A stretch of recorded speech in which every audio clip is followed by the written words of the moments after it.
ఎడారిలో సెలయేర్లు మే 26.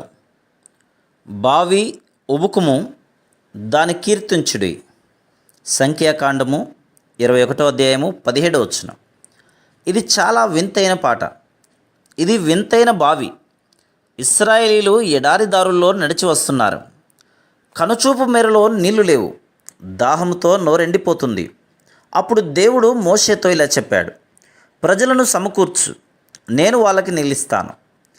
ఇసుక తిన్నెల మీద చుట్టూ నిలబడ్డారు జనమంతా. తమ కర్రలతో మలమల మాడిపోతున్న ఇసుకలో లోతుగా తవ్వారు.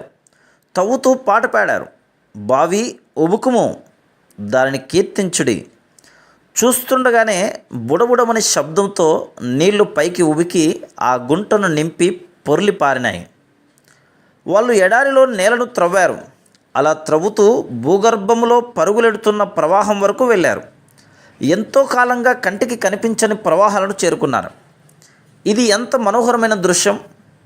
ఆశీర్వాదపు ఊటలు మన జీవితపు ఎడారుల్లో మన కంటికి కనిపించకుండా ఎక్కడో లోతున ప్రవహిస్తూ ఉంటాయంట.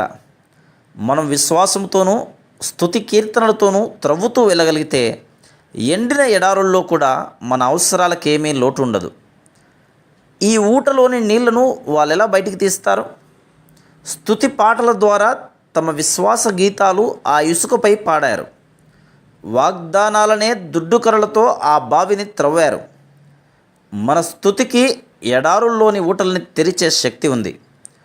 సనుగుడు అయితే మన మీదికి తీర్పును తెస్తుంది. ఒక్కోసారి ప్రార్థన కూడా ఆశీర్వాదాల ఊటల్ని విప్పే శక్తిని కోల్పోతుంది.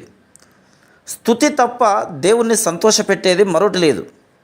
కృతజ్ఞతలు చెప్పగలగడమే అన్నిటికంటే కఠినమైన విశ్వాస పరీక్ష. నువ్వు చాలినంతగా దేవుణ్ణి స్తుతిస్తూ ఉన్నావా?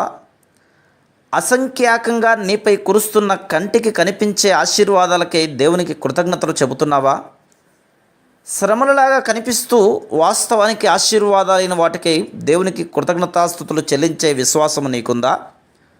నీకింకా అనుగ్రహించబడని దీవెనల కోసం ముందుగానే స్తుతించడం నేర్చుకున్నావా?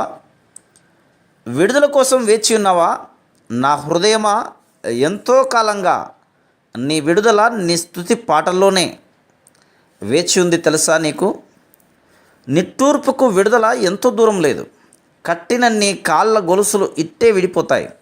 విమోచన గీతాలతో ప్రభు నిన్ను ముంచెత్తుతాడు.